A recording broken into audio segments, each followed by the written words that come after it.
So hello friends, welcome back to Gautam Jain education. प्रधानमंत्री मोदी जी की जो 5 नेशंस टूर है to UAE, Sweden, Norway, Netherland and Italy, ये 5 nations tour 3 lakh crore का ट्रेड करती है दोस्तों। इसी के बारे में हम जानेंगे कि इससे इंडिया को क्या बेनिफिट है। ये जो रिसेंट 5 नेशंस टूर्स हुई है मोदी जी की, from United Arab Emirates to Sweden, Norway, Netherland and Italy, ये भारत के लिए कितनी इंपॉर्टेंट है, कैसे भारत का एक्सपोर्ट 10 गुना यहाँ पे बढ़ने वाला है, ट्रेड हमारा डाइवर्सिफाई हो रहा है दोस्तों, इसी के बारे में हम जानेंगे। देखो, डिपेंडेंसी है ना इंडिया की, that is very problematic thing.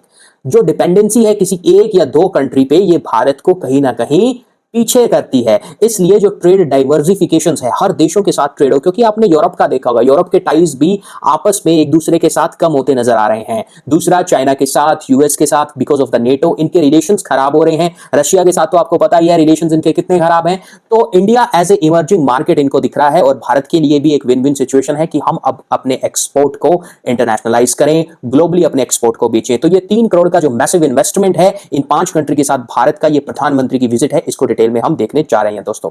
सो देखो, इंडिया की जो ग्लोबल इन्वेस्टमेंट है, प्रधानमंत्री मोदी 5 मेजर यहां पे डिप्लोमेटिक टूर करते हैं। इसमें trade, tax, strategy, cooperation, investment related यहां पे बातें होती है। कमिटमेंट करता है भारत दोस्तों $40 बिलियन के व्यापार का। मोर देन 50 मल्टीनेशनल कॉर्पोरेशंस इस हाई लेवल डिस्कशन में पार्टिसिपेट करती है।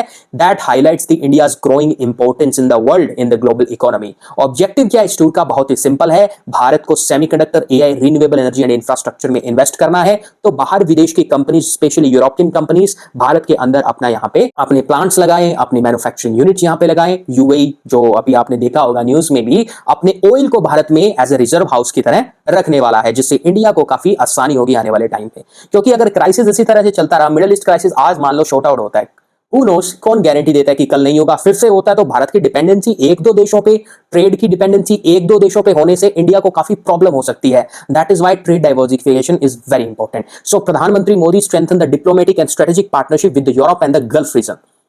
इससे क्या होगा? इंडिया की जो सप्लाई चेन है वो काफी हद तक सुधरेगी दोस्तों। फिर भारत जो ट्रेडिशनल फ्यूल का यूज कर रहा है उससे स्विच होगा to the green alternatives. So India emphasise the clean energy and sustainable industrial development at the same time. That is why UAE हमारे लिए बहुत इंपॉर्टेंट है। ओमान भी काफी इंपॉर्टेंट है। जो प्रपोज्ड पाइपलाइन है, अगर गुजरात से ओमान कनेक्ट होती है तो काफी इंपॉर्टेंट होगा दोस्तों।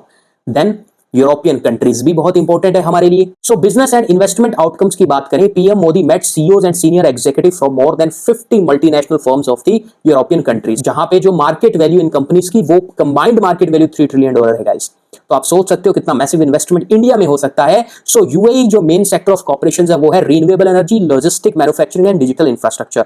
नीदरलैंड के साथ हमारा किस व्यापार पे समझौता हुआ? Semiconductor, green hydrogen, maritime trade and AI, right. Sweden पे sustainability, industrial innovations and tech पे। नॉर्वे से clean energy, maritime economy, digital innovation and Italy defence, infrastructure, manufacturing and IMEC corridor. देखो, ये आईएमईसी कॉरिडोर बेसिकली क्या है? जो middle east area है हमारा और जो यूरोपियन कंट्री है, इनको भारत के साथ कनेक्ट करना ताकि आसान हो व्यापार करना, राइट। सो कंट्रीज जो है बेसिकली, ये जो 5 कंट्री का जो टूर मोदी जी ने किया है, उसका हमारा जो ट्रेड है, एक बार उस पे नजर डालो। डेटा आपको पता होंगे तो आइडिया काफी अच्छा लगेगा। सो यूएई जो है उसके साथ अभी लेटेस्ट ट्रेड हमारा गाइस 100 बिलियन क्रॉस कर गया, $100 बिलियन क्रॉस कर चुका है। प्रपोज ट्रेड हम 5 से 10 बिलियन डॉलर और बढ़ाएंगे इस टूर के बाद। देन नीदरलैंड के साथ हमारा 27 से 28 बिलियन डॉलर का ट्रेड है, ये major European Union trade partner है।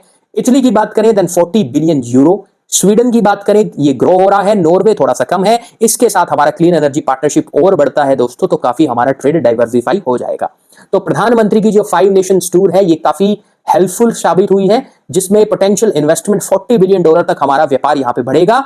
और आने वाले टाइम में भारत पूरे दुनिया के अंदर आपको दिखेगा कि भारत का जो ट्रेड है वो पूरी दुनिया के साथ है। ऐसा नहीं है किसी एक या किसी 10-15 कंट्रीज पर ही वो डिपेंडेंट है, राइट। इससे भारत के लोगों को भी रोजगार मिलेगा, इन्वेस्टमेंट वहां से भी आएगी। अब देखो आप, मोदी जी ने जो स्टॉल दिए थे, राइट, इटली की प्राइम मिनिस्टर जॉर्जिया मेलोनी को स्टॉल गिफ्ट किए थे, मतलब एक स्कार्फ होता है that usually wear by the women's. Assam के अंदर जो हथकरघा उद्योग है, जो हैंडीक्राफ्ट्स है, खुद से बनाते हैं ये इस तरह के स्टॉल, तो वो उन्होंने मेलोनी को दिए। ये क्या संदेश देता है कि असम की लोकल हमारे प्रोडक्ट्स है ना, उनको इंटरनेशनल रिकॉग्निशंस मिले। जिस तरह के बाहर के प्रोडक्ट्स, अब रिच इंडियंस क्या खरीदते हैं, लुई विटॉन कितना खरीदते हैं आपने देखा होगा, ठीक है, लग्जरी आइटम्स, खरीदते हैं कि नहीं खरीदते? तो भारत की भी लग्जरी आइटम्स होनी चाहिए ना जो विदेशों में बिके। आज ये हंसी की बात हो सकती है कुछ लोगों के लिए, लेकिन इंडिया को अगर हम सपोर्ट करेंगे, अगर कोई पॉलिटिकल विल स्ट्रांग होगी, तो हमारे भी प्रोडक्ट इंटरनेशनलाइज हो सकते हैं, ग्लोबली रीच हो सकती है हमारे भी प्रोडक्ट्स की, राइट? तो ये कोई बड़ी बात नहीं है दोस्तों। सो ये बेसिकली इनके 5 नेशंस टूर है, जहां पे जिसका मेन पर्पस था हमारे ट्रेड को डाइवर्सिफाई करना, ट्रेड को बूस्ट करना। यूरोपियन कंट्रीज जो आपस में अभी अलग थलग हैं because of the war, because of the internal conflict, Bharat इसमें अपना फायदा कैसे देख सकता है। इसी पे बेस्ड एक क्वेश्चन है दोस्तों, the India Nordic summit primarily focus on cooperation in, there are 4 points, clean energy, digital innovations, maritime economy and Arctic research. You have to choose the correct option. तो बताओ इसका क्या आंसर होगा, comment box में इसका answer बताओ। So this is all about the lecture guys. I hope I have explain the topic well, कि प्रधानमंत्री मोदी जी की जो 5 नेशंस टूर है उसने कैसे ट्रेड को बढ़ाया है, ट्रेड डाइवर्सिफाई किया है। इसी तरह की और इंफॉर्मेटिव वीडियोस देखने के लिए please do subscribe to my YouTube channel. Thank you so much. जय हिंद, जय भारत।